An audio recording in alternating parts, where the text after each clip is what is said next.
You are listening to an episode of Megan is Not a Parent, But. And on today's episode, it is brought to you by my Positive Parenting Class Pass. Positive Parenting Class Pass is 6 simple positive parenting classes to kickstart your positive parenting journey. And you can start today at bekindcoaching.com/classpass. In today's episode, we will be chatting about 2 BFFs, best friends forever, anger and growth. So I invite you to get cozy, grab your notebook, and let's dig in. Welcome to Megan is Not a Parent, But, the podcast where I, your host, Megan Ford, former early childhood educator turned positive parenting coach, helps parents just like you learn how to deal with your strong-willed child's difficult behavior. I've been described from my clients as a blend between Brene Brown and Miss Frizzle, you know, the one from the Magic School Bus. I help bring awareness and hold space for the hard conversations and make big concepts like behavior and relationships and temperaments easy to understand and easy to implement. If you're a parent who struggles with your child's loud, dramatic, disruptive, over-the-top behavior, but don't think a parenting coach would help you because those are just for the bad parent or those parents, then this episode is especially for you. I invite you to grab a journal, cozy blanket, a warm beverage, and enjoy what you're about to explore. Here is where we're going to get started. We are going to get started with anger is not a villain. And I know growing up for a long time, I thought anger was a villain. I thought villains were real. I thought villains were the bad guys and that we needed to get distance and get as far away as I can from a villain. And ironically, I was taught to be the villain to the villain. It's like bully the bully, make them feel worse about who they are, make them feel more isolation. And what I'm beginning to learn that when we believe that anger is a villain, or we believe that it's the bad guy, or we equate it to bad guy, bad parent, bad person behavior, then we put so much distance between us and it. We do things like we'll deny it, we'll avoid it, we will dismiss it, we will minimize it. I will put on a mask so quickly so that I do not have to identify with something that I've labeled as bad. And really, in my world, I want to start embracing anger and invite you to see anger in a new light and see anger with some new traits and qualities and start to believe that anger is actually growth's best friend. And here I was like thinking about them like exchanging best friends necklaces, like growth has the best and anger has friends, and that those two elements are together. I've seen many actually inhibit their growth by trying to avoid, put distance from, minimize, dismiss their own anger. And I think that it's because when we were growing up, they said to us, don't show your anger, or you're not allowed to be angry, or I'll give you something to be angry about, or if you're going to talk like that to me, go away, right? We've been taught and conditioned that anger was bad, that anger was the villain, that anger was something that we needed to avoid. I even had a client once say that growing up, she was taught that good girls don't get angry. And I thought, what a lonely feeling it must be when you are experiencing something that you were taught would make you a villain.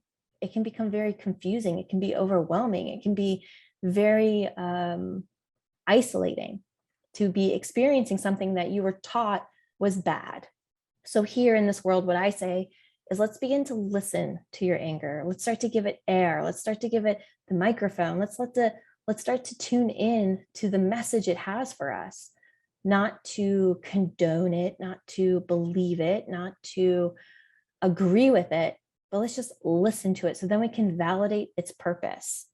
And I think when we think about anger, we can start to think about just how we would listen to our thirst cues, just like we would listen to our hunger cues, and just like we would listen to our sleep cues.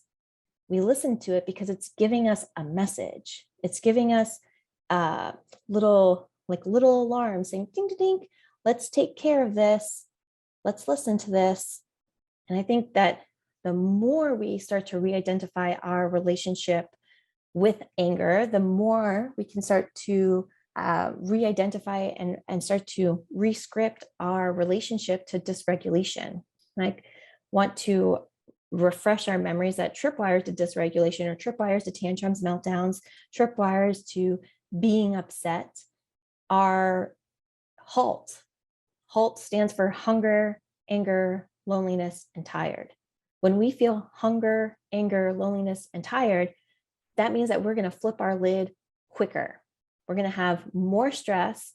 We're going to be less able to cope through it. And we're going to be quicker to flip our lid and become either engaged in a tantrum or engaged in a meltdown. So the more we listen to anger, the more we listen to it, the more sensitive we can become to saying, hey, what's this mean? And I am going to start introducing you to the idea that anger is a change agent, meaning it is there to create change, just like we talked about last week, and just like we're going to talk about more here, that when we have anger plus awareness of it, then that equals growth. Growth, again, has purpose. Growth has intention. Growth has a direction. We talked about last week how change just can happen, right? Time can change without any intention. Our size can change without any intention. Things can move and movement forward, and we can change our location. We can change quite easily. Anger and change, there's no relationship there. But growth is done with purpose. It's done with experience. It's done through mistakes. It's done with intention. And when all that happens, we're going to be faced with a lot of change that ping up that anger, that ping up that those signals. When we start to re-identify and start to embrace anger and frustration and rage, then we start to live a whole life. And whole, W-H-O-L-E, whole meaning full spectrum of embracing all of our emotions and our full range of emotions and our full depth of emotions. And when we do this practice, just like we always say, when we do this practice, then it makes it easier to hold that space for the children in our care. Because you know who embraces the full spectrum and who will embrace the full spectrum super quickly and without a filter? Children. When they love you, you know it. When they hate you, you know it. When they're feeling upset, you know it, even down from an infant. When an infant feels uncomfortable or feels like something's wrong, they're listening to their signals and they cry out. And then we as caregivers come to soothe them, to protect them, to entertain them, to create the change for them. So children are very attuned to their emotions. They may not have control. They may not have the sophistication or the maturity to understand what's going on, but they listen to them so acutely. And then somewhere along the line, we are trained the good ones and the bad ones. Happiness is good to feel. Anger is bad to feel, versus listening to what those emotions are telling us. And that's what we're going to actually get into more next week, is that there's no good emotions, no bad emotions. We're going to dig into this a little bit deeper. But for today, I'm going to start to, again, just pose the question, like, if anger is a change agent, what is it signaling? And in my experience, anger signals 4 things. Anger can signal unmet expectations. Anger can signal an imbalance of power. Anger can signal a misalignment of values. And anger can signal that something is just not right. When we start to listen to those signals, then they can start to guide us in what needs to change. So change can produce growth, but growth requires and will always cause change. Why? Because when there are unmet expectations, that means that we need to change our communication of expectations. We need to get on the same page. Something needs to change. We were on different pages. We need to get on the same page. That's what needs to change. When it's an imbalance of power and we're caught in a power struggle and we're like, you need to listen to me, they're not listening to me, then we need to ask, wait, am I listening to them? How can we listen to each other? That's what needs to change.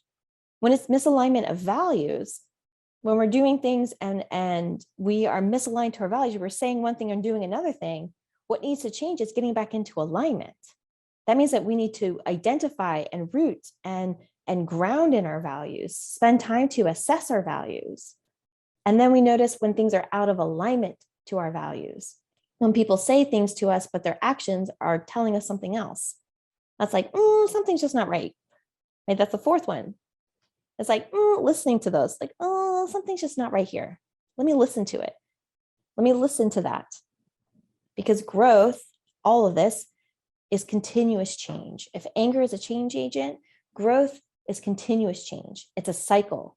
It's continuous. It's evolution. It's becoming aware that anger is not something to get away from. Anger is not something to run from. Anger is something to embrace and listen to it. So then we can transmute it. We can listen to it. We can change it. We can evolve it.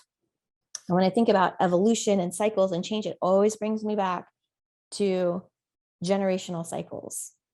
And I'm going to start to think about our relationship to anger and put it through the lens of the 7 generations test. If you're unfamiliar of the 7 generations test, this came from white supremacy culture, specifically from dismantling racism. And when we think about the 7 generations test, it says create a 7th generation thinking by asking how the actions of a group or family will now affect people 7 generations from now. What is that? That's you, your child, your grandchildren, your great-grandchildren, your great-great-grandchildren, your great-great-great-grandchildren, and your great-great-great-great-grandchildren. I think I got that right. Think about that. That's powerful. That the actions we're taking today, the anger we're listening to today, is going to create that ripple forward just as much as the anger and relationship to anger that we do not change or we do not listen to is going to have that impact moving forward. We can start to think about this and saying, make sure that any cost benefit analysis includes all costs, not just financial ones. For example, what is the cost in morale? What is the cost of credibility? What is the cost of use of resources?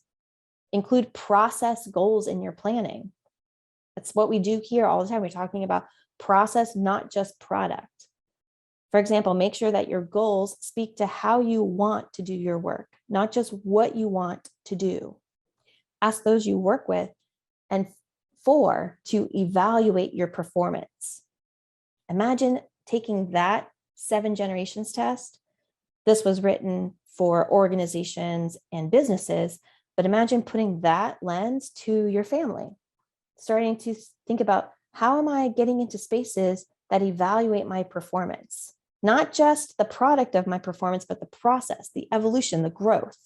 Imagine if people 7 generations behind you, like 7 generations back, imagine if they had done this work.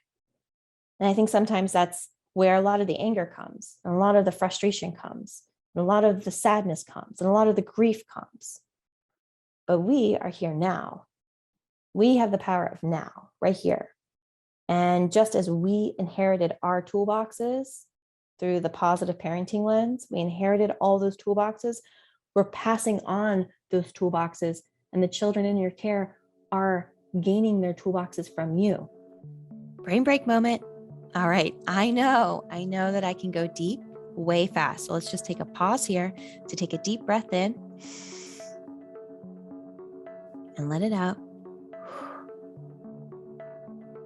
And listen while I let you know that this episode is brought to you by me, Megan, and my Positive Parenting Class Pass.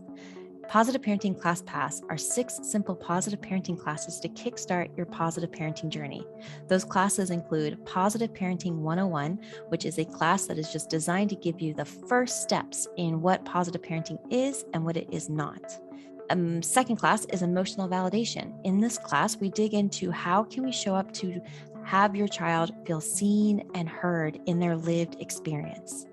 The third class is setting boundaries, all about communicating, enforcing, and allowing testing of your secure and consistent and firm boundaries. The fourth class is a class called Ending Entitlement. Inside of this class, we dig into how we are showing up using tools of entitlement and how we can start to release those tools and begin practicing tools of empowerment and choice. And we know that what we put down, they're going to pick up. The fifth class is a class all about natural consequences. This is a class that gets very clear, and you'll walk away knowing what an imposed consequence is, what a logical consequence is, and most importantly, how to begin utilizing natural consequences so your children begin learning from their lived experience.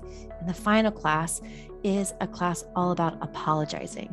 I like to say that connection is the most skipped over step and recovery is the least utilized step. So in that step, you'll start to learn how to show up and use impactful and effective apologies so that your child knows that you see them and hear them and care about them.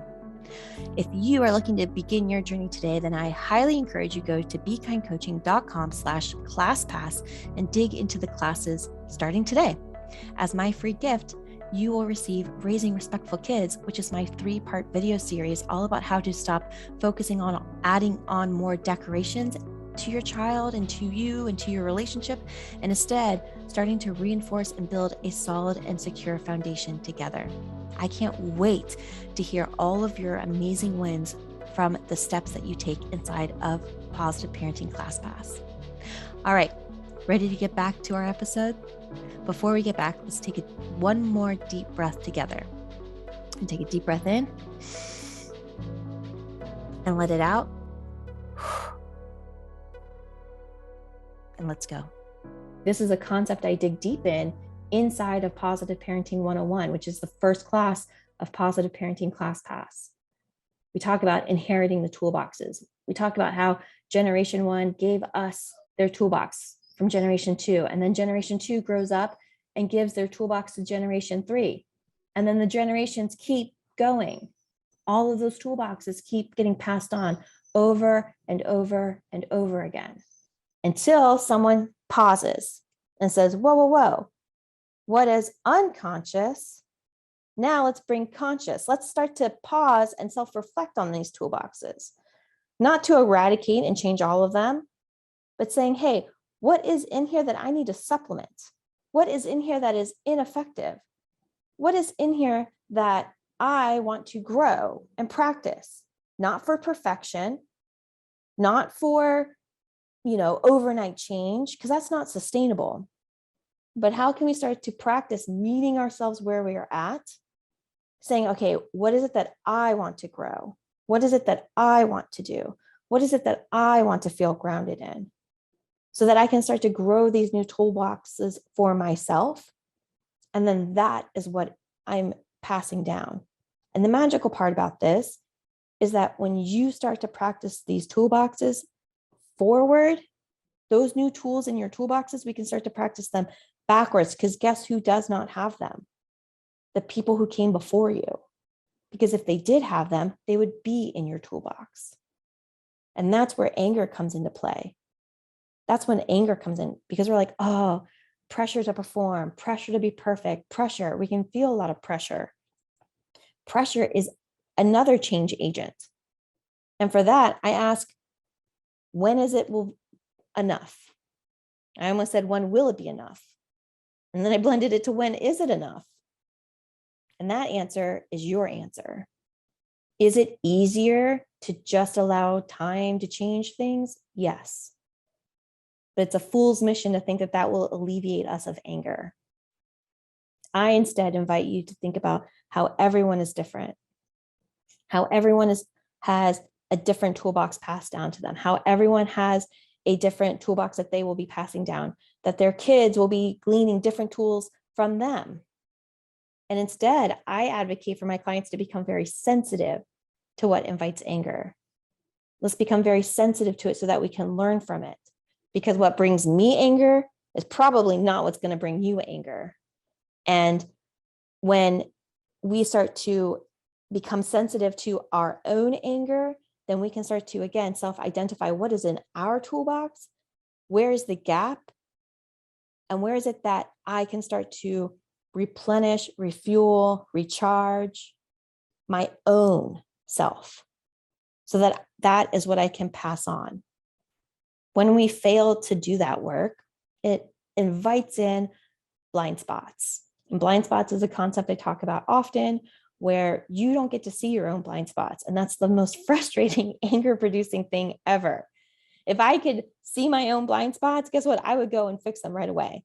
That's how much of a hard worker I am. And this reminds me of, I guess about a year ago, I was in front of my own coach, and her name is Rachel. And I said, "Hey, Rachel, how do I see my own blind spots?" And she just kind of laughed. And then she said, "Ask the question again." I said, "Rachel, what are some ways that I can find my own blind spots?" And she was like, "Man, that's the very definition of blind spot, is that you cannot see them." And I'm like, "Oh, right."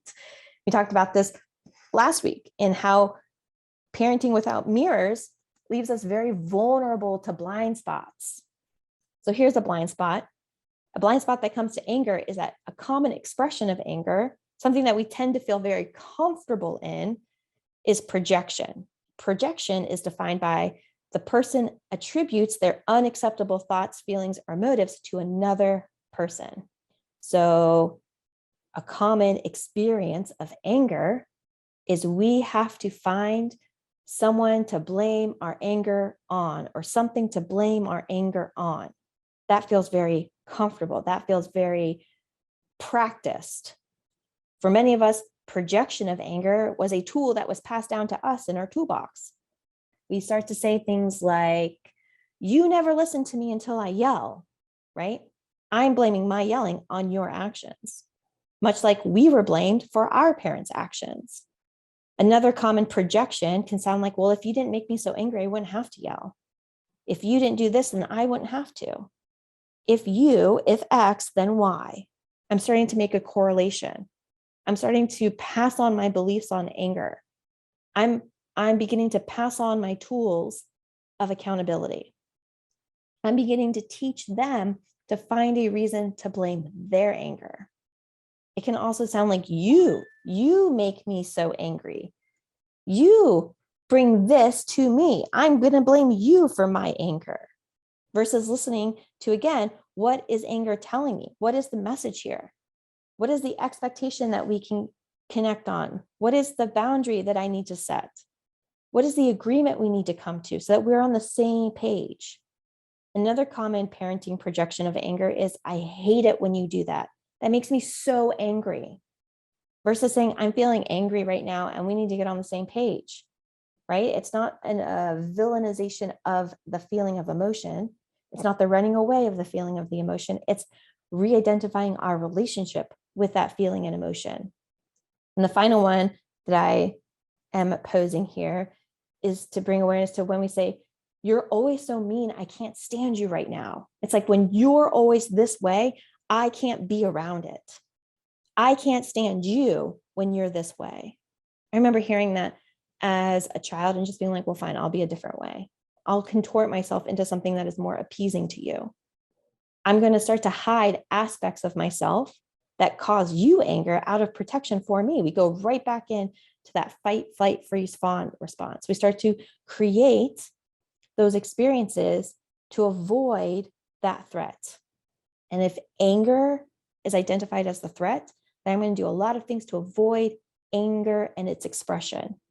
And here, really what this blind spot is illuminating is that when we project something, when we project or blame or have to find a reason or defense of that unwanted experience, it's often because that person who's doing it has a trait or a desire that's too difficult to acknowledge.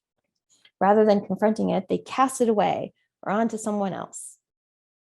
From the article, "What is Projection?" on Psychology Today, it says, "This functions to preserve their self-esteem, making difficult emotions more tolerable. It's easier to attack or witness wrongdoing in another person than confront that possibility in our own behavior. How a person acts towards the target of that projection might reflect how they really feel about themselves." So if we take all of those projections we came out, "You never listen unless I yell," what might that be illuminating? I hate that yelling is a tool I use. I hate that I feel so powerless that I have to yell in order to feel like anything gets done. What is that inviting me to change inside of me? The projection, if you didn't make me so angry, I wouldn't have to yell, right? I feel uncomfortable holding my anger. I just want you to listen to me, to appease me, so then I don't have to experience my anger. I hate experiencing anger. I would do anything to avoid expressing my anger. Anger feels unsafe to me, right? That's hard to look at. That's hard to hold if we're not practiced in holding that. We can start to become aware of like, what is the use illuminating in me?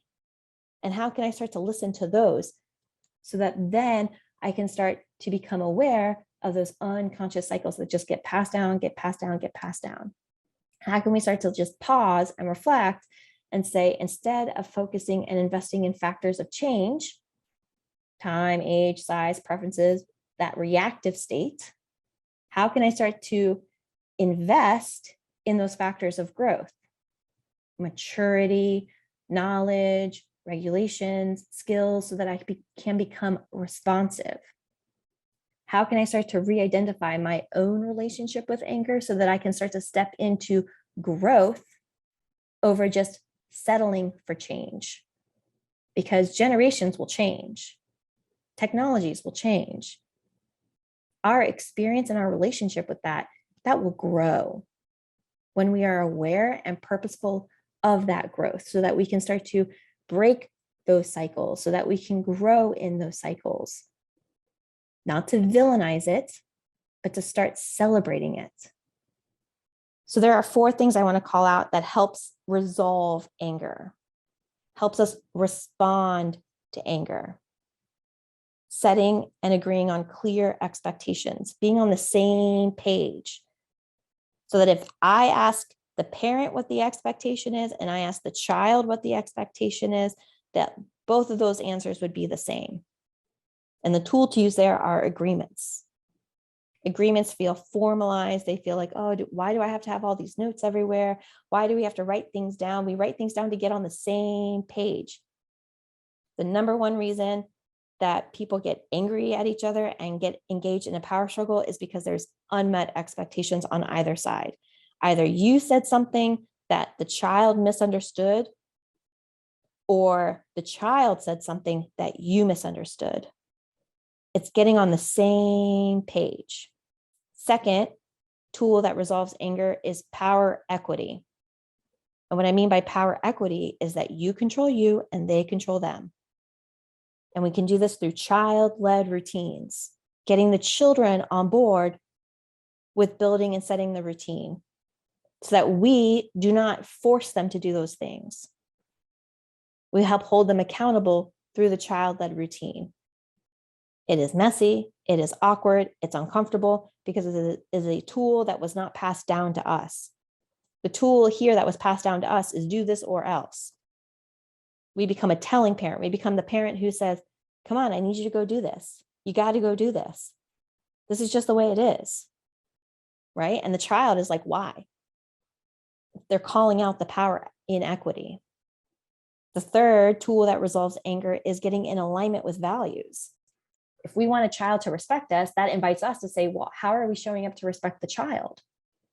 That's getting in alignment with those values.